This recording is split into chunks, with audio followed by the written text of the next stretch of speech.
यह तस्वीर है एक ऐसी अभागिन माँ की जिसने कभी सपने में भी सोचा नहीं होगा कि उसके तीनों बच्चे माता पिता के होने के बावजूद यतीमों जैसी जिंदगी गुजारने पर मजबूर हो जाएंगे।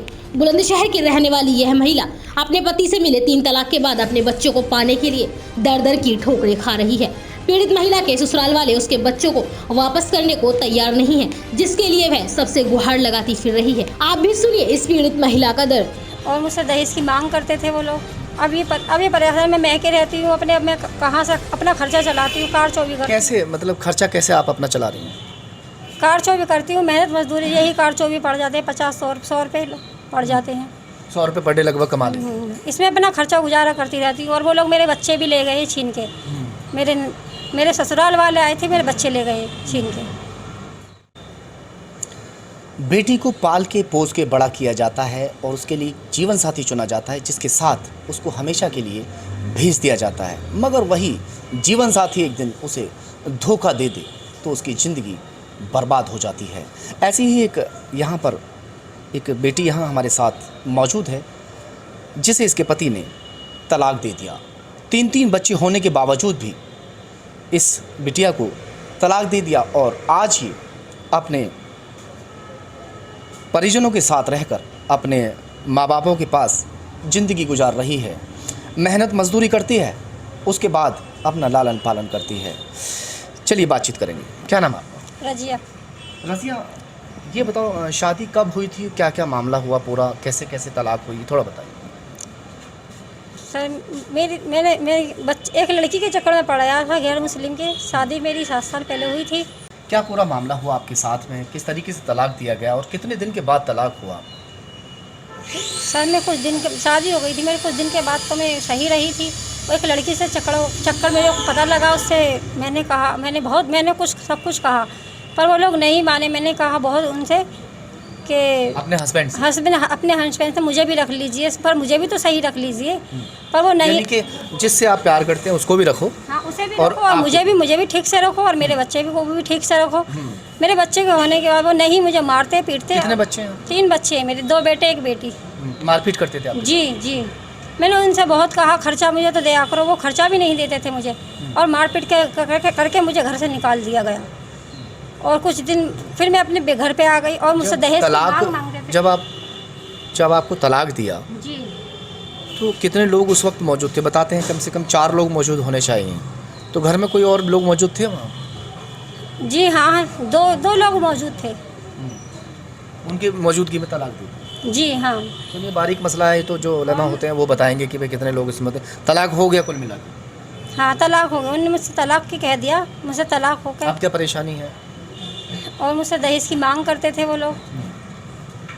अब ये परेशान में मैं के रहती हूँ, अपने अब मैं कहाँ से अपना खर्चा चलाती हूँ। कार चोरी करती हूँ। कैसे मतलब खर्चा कैसे आप अपना चला रही हैं? कार चोरी करती हूँ, मेहनत मजदूरी, यही कार चोरी पड़ जाते हैं। 50-100 रुपये पड़ जाते हैं। 100 रुपये पर डे लगभग कमा लेते हैं। इसमें अपना खर्चा गुजारा करती रहती हूँ। और वो लोग मेरे बच्चे भी ले गए छीन के। मेरे ससुराल वाले आए थे, मेरे बच्चे ले गए छीन के। अच्छा, दहेज में क्या मांगता था? वो कहता था पैसे लेकर के आइए और बाइक वगैरह गाड़ी वाड़ी मांगते थे।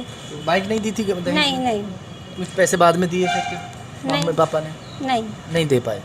नहीं दे। गरीब इंसान अगर अपनी औलाद को, अपनी बेटी को किसी को सौंप रहा है तो उससे बड़ा क्या दान दे सकता है?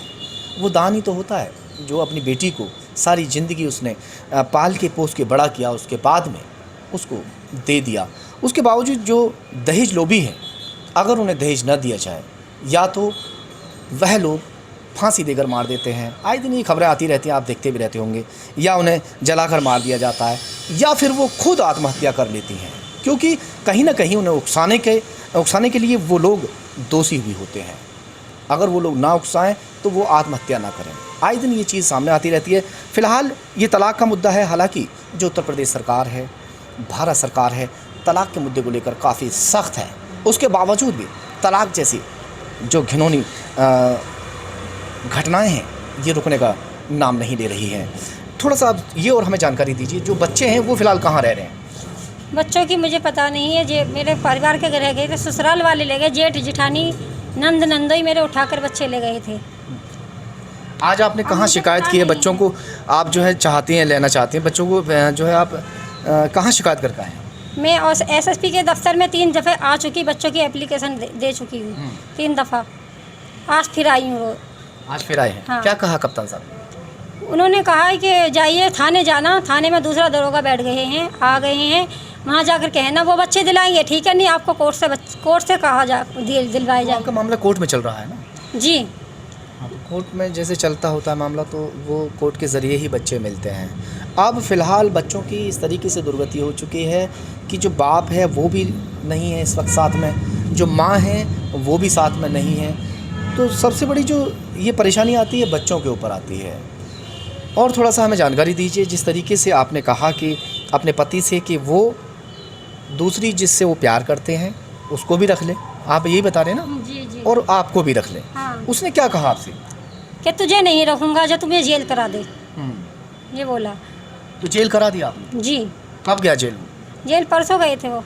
कितने समय के बाद जेल गए आपने? केस 11 कितने? महीने बाद पहली बार गिरफ्तारी की गई है। हाँ। 11 महीने के बाद। 11 महीने के बाद जी गिरफ्तार हो चुके? जी। और मेरे बच्चों के बगैर मुझे बहुत बेचैनी रहती है। किस तरह से मेरे बच्चे पल रहे हों, कैसे रह रहे हों, कहाँ पर हैं मुझे ये भी नहीं पता मेरे बच्चे कहाँ पर हैं। मैं बहुत परेशान रहती हूँ, रात दिन रोती हूँ, उन बच्चों के मारा तड़पती हूँ, पर वो इंसान मुझे बच्चों की पता नहीं रही कहाँ हैं मेरे बच्चे। मुझे बच्चे दिलवाइए जाए। अच्छा ये बताइए कि पुलिस का रवैया कैसा रहा इन दिनों, जैसे आप पुलिस के पास आती जाती रही? मैं पुलिस के पास रोज़ जाती थी थाने, और क्या कहते हैं, मैं अब 11 महीने में मेरी गिरफ्तारी उन्होंने की है, बहुत मदद की है मेरी। मैं उन्हें शुक्रिया करना चाहती हूँ, धन्यवाद करना चाहती हूँ बहुत बहुत। पुलिस ने आपकी हेल्प? उसने बहुत मुझे हेल्प दी थी। कोई पैसा वैसा तो नहीं लिया? नहीं, कुछ नहीं, मेरे से कुछ नहीं पैसा लिया, बहुत हेल्प करी है उन्होंने, मेरी बहुत मदद करी है पुलिस ने। अब उम्मीद है आपको इंसाफ मिलेगा और बच्चे मुझे बस ये चाहती हूँ मुझे इंसाफ मिले और मेरे बच्चे मुझे मिले। बच्चे आपको मिले? जी। बेटियों से इंसान अगर डरता है तो सिर्फ इसीलिए डरता है कि बेटी का जो नसीब है वो अच्छा निकले, क्योंकि आज ये बेटी जिस तरीके से परेशान है, ना इसके बच्चे आज इसके पास है, ना इसका शौहर आज इसके पास है। जबकि इसने ये भी कह दिया कि जो दूसरी जिससे वो प्यार करता है वो उसे भी रख ले और मुझे भी साथ रख ले। उसके बावजूद भी वो इसे शायद इसलिए नहीं भाई कि इसको इसके जो परिवार वाले हैं वो दहेज नहीं दे पाई। और दहेज लोग भी अक्सर इसी तरीके की हरकत करते हैं, या तो मार देते हैं या फिर छोड़ देते हैं। फ़िलहाल इतना ही। सहयोग मोहित लोधी के साथ ज़हीर खान, खबर तहकीकात, बुलंदशहर।